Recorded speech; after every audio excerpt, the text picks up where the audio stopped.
Hi students, आज के video में आप सबका स्वागत है। आज हम तीसरी प्रश्नावली अध्याय आयु में विविध प्रश्नमाला में से क्वेश्चन करेंगे। इससे पहले हमने 3.1 और 3.2 की थी। अब विविध प्रश्नमाला में से क्वेश्चन जो है उनको हम किस तरीके से करेंगे, उनका दौरान हमें उसी तरीके से करना है जैसे किया है।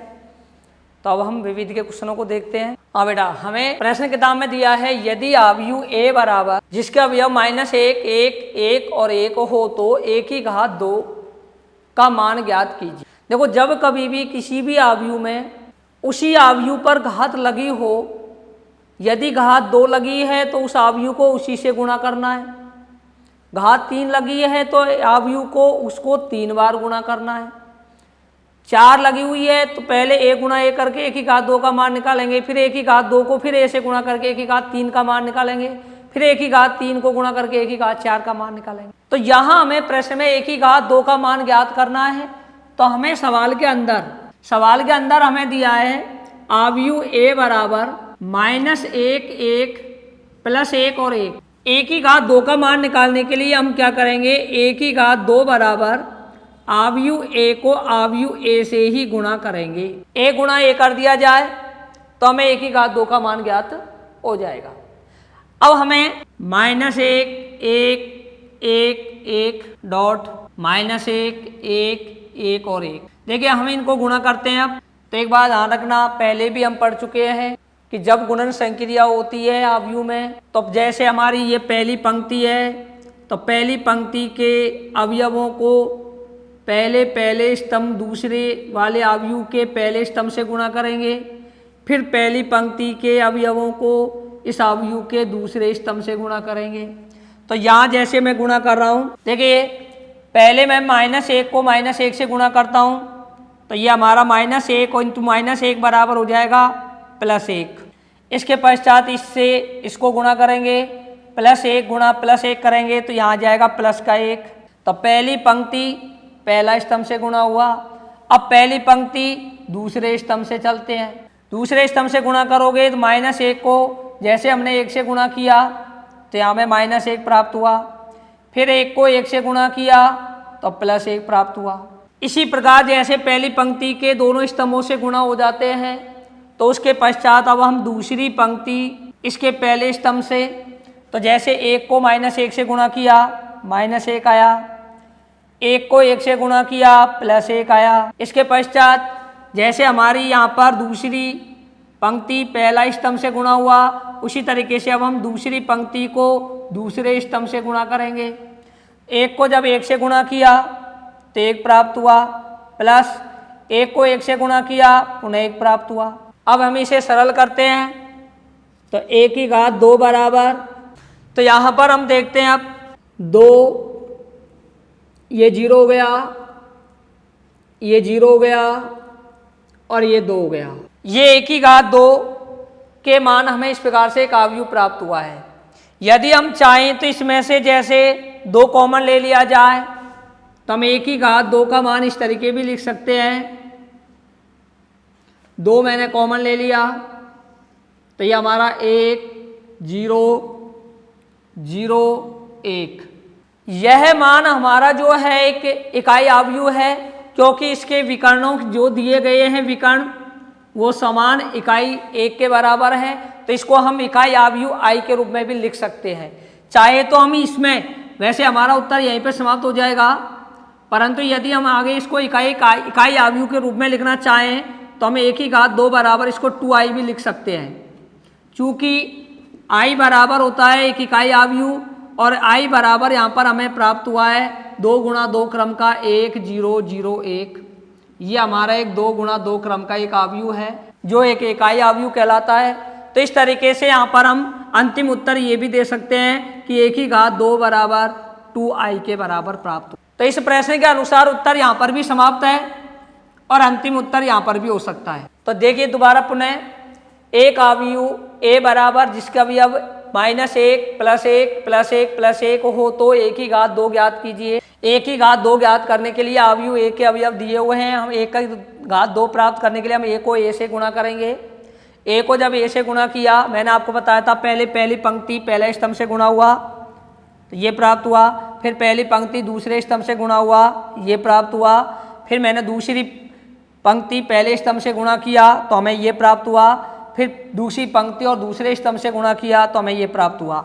एक और एक मिलके 2 प्राप्त हुआ, एक में से एक गए तो 0 प्राप्त हुआ, -1 में से +1 गए तो 0, 1 और 1 हो गया 2। इन दोनों में से मैंने 2 कॉमन ले लिया तो यहाँ 1 और 1 बचा, ये 0 है ही। इस प्रकार यह एक इकाई आव्यूह के रूप में हुआ, जिसको मैंने इकाई आव्यूह को हम आई से व्यक्त कर सकते हैं। तो इसको हम एक इकाई आव्यूह आई बराबर 0 1 0 0 1, इसमें विकर्ण जो हैं वो इकाई हैं, इसलिए इसे हम इकाई आव्यूह भी कह सकते हैं। इसको हम उत्तर लास्ट में 1/2 बराबर 2i भी लिख सकते हैं।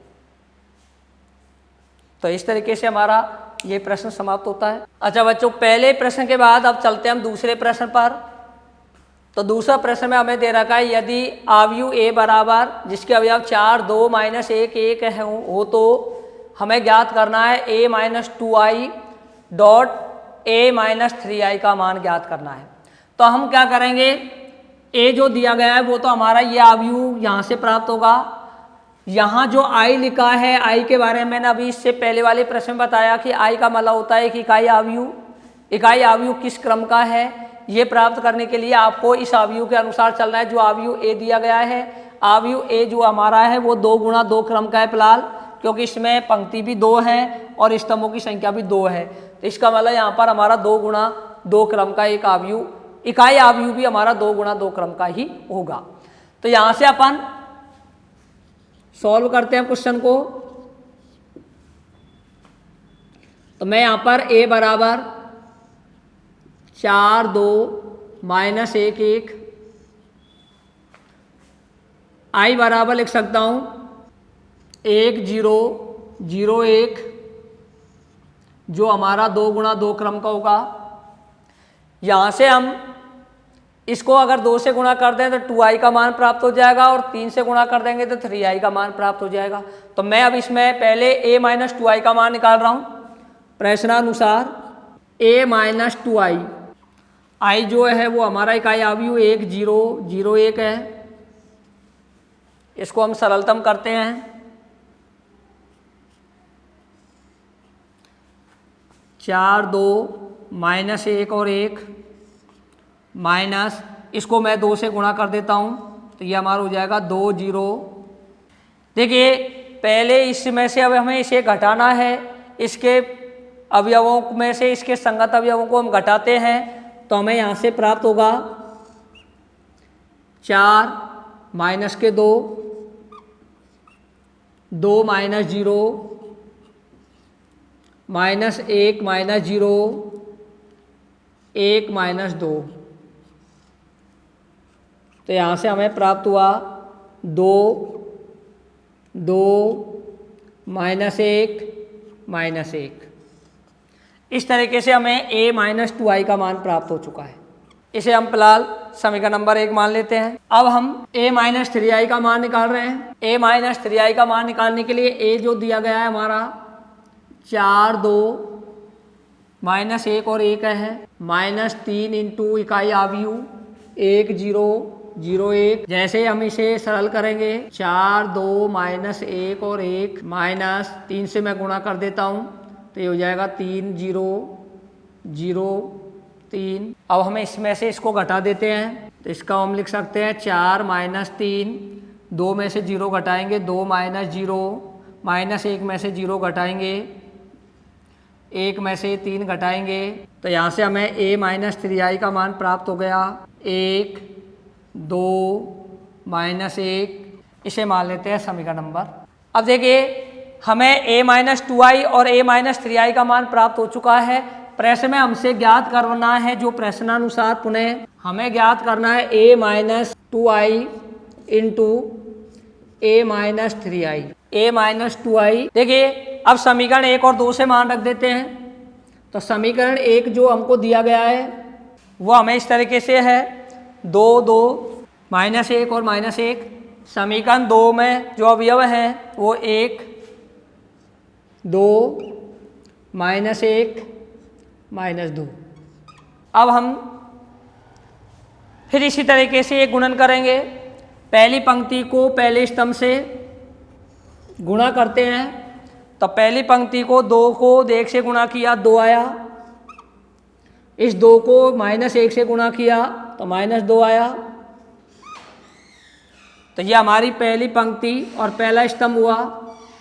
इसी तरीके से हम पहली पंक्ति को अब दूसरे स्तंभ से गुणा करेंगे। 2 को 2 से गुणा किया 4 आया, इस 2 को -2 से गुणा किया -4 आया। इसी तरीके से अब हम दूसरी पंक्ति पहला स्तंभ 1 को -1 को -1 से गुणा किया +1, इसको फिर अपन इस दूसरी इससे करेंगे तो -1 × 2 करेंगे -2, और -1 को -2 से गुणा करेंगे तो +2। इस तरीके से हमें 2 में से 2 गए तो हमें प्राप्त हुआ 0, 4 में से 4 गए तो प्राप्त हुआ 0, -1 में से 1 गए तो ये भी 0, और इधर 2 में से 2 गए तो ये भी 0। तो यहाँ से हमें a - 2i × a - 3i का गुणनफल जो प्राप्त हुआ है वो हमको एक शून्य आव्यूह, जिस आव्यूह के प्रत्येक अवयव शून्य होते हैं तो उसे हम एक शून्य आव्यूह कहते हैं। तो यहाँ से हमें एक शून्य, सभी अवयव शून्य प्राप्त हुए हैं। इसका मतलब हुआ कि a - 2i dot a - 3i का गुणनफल, अगर ये एक आव्यूह दिया गया है तो इसका गुणनफल शून्य आव्यूह के बराबर प्राप्त होता है। तो ये प्रश्न को हम इस तरीके से हल कर सकेंगे।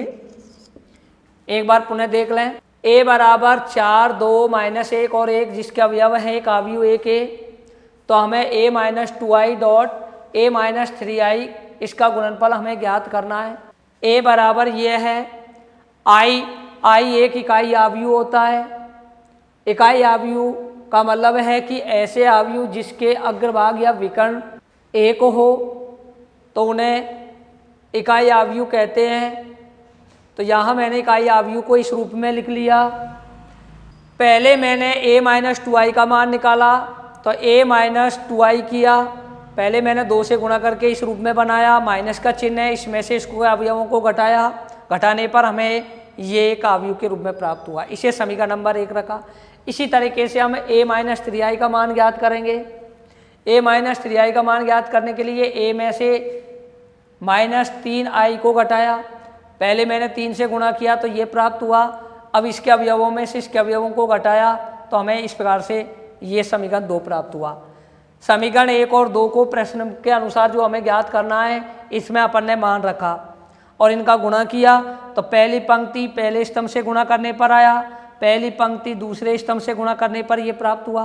फिर दूसरी पंक्ति को पहले स्तंभ से गुणा करने पर यह प्राप्त हुआ, दूसरी पंक्ति को दूसरे स्तंभ से गुणा करने पर यह प्राप्त हुआ। जैसे हमें ये प्राप्त हो जाता है तो अपन इसमें से इसको घटाएंगे तो हमें 0 प्राप्त हुआ।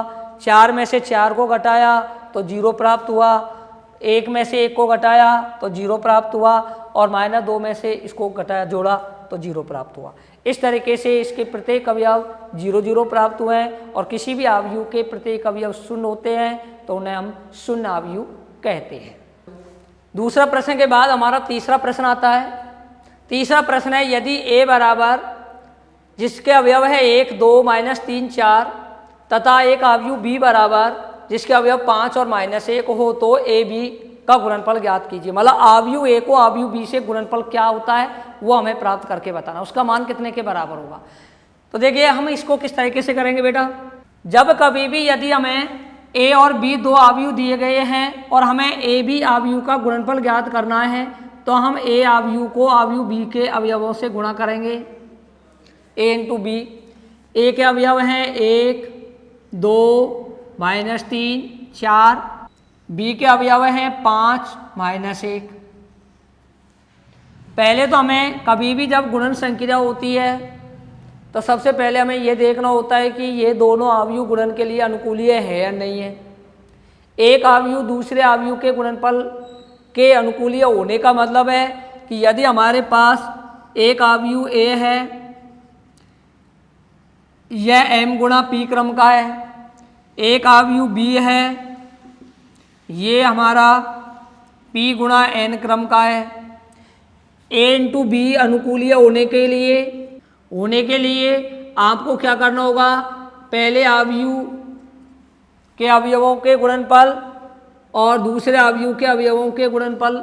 तो यहाँ हम देखते हैं तो ये दोनों में समान आ रहा है, तो इसका मतलब इसका गुणनफल जो होगा वो m गुणा n क्रम का होगा। तो इसका मतलब यहाँ ये दोनों समान हैं। यहाँ पर p जो इसके पहले अवयव के स्तंभों की संख्या दूसरे अवयव की पंक्तियों की संख्या के समान है, तो वे दोनों अवयव गुणन के लिए अनुकूलीय होते हैं। तो इसकी जानकारी हमें इस नियम के अनुसार करेंगे जो हम पहले परिभाषाओं में पढ़ चुके हैं। अब हमें ये जानकारी इसमें करनी है कि ये इसके अनुकूलीय है या नहीं है। तो इसकी अनुकूलीय होने के लिए देखिए, अब इसके अनुकूलीय होने के लिए हम यहाँ पे लिखेंगे ए बी क्रम, ये जैसे 2 गुणा 2 क्रम का है। इधर हम इसको देखें तो इसके अंदर एक पंक्ति और 2 पंक्ति लेकिन स्तंभ एक है, तो इसको हम लिख सकेंगे 2 गुणा 1 क्रम का। यहाँ पर हम देखते हैं तो दोनों में 2 और 2 ये भी समान है, तो m इंटू पी और p इंटू n, तो p का मान दोनों में समान है। तो यहाँ पर इस क्रम का हमें अवयव प्राप्त होगा, तो हम कहेंगे इसका जो क्रम होगा वो 2 गुणा 1 क्रम का होगा, जिसमें 2 पंक्तियाँ होंगी और 1 स्तंभ होगा। अब देखते हैं हम इसका गुणा करते हैं। देखिए, जैसे हम इस वाले को गुणा करेंगे तो इसके अंदर हम पहली पंक्ति है, ये पहली पंक्ति को पहले स्तंभ से ही गुणा करेंगे। 1 को जब 5 से गुणा किया 5 आया, 2 को जब -1 से गुणा किया -2 आया। अब इसके अंदर दूसरा स्तंभ नहीं है, इसमें एक पंक्ति को पहले स्तंभ से गुणा हो गया। अब इसके बाद अगर दूसरा स्तंभ है तो गुणा करना है, अंततः फिर हम इसके पश्चात दूसरी पंक्ति पर चलेंगे। पहली पंक्ति को हटा देते हैं, अब दूसरी पंक्ति, तो इसकी दूसरी पंक्ति को पहले स्तंभ से गुणा करेंगे, तो 3 गुणा 5 करेंगे तो -15, और 4 गुणा -1 करेंगे तो -4। यहाँ पर इसको जब हम हल करेंगे तो 5 में से 2 गए तो 3 बचे, और इसमें इसको करें तो -19 हो गया। इस तरीके से हमारा 2 गुणा 1 क्रम का एक अवयव प्राप्त हुआ। तो ये हमारे ए बी के अवयव के गुणनफल हमें प्राप्त हो चुके हैं।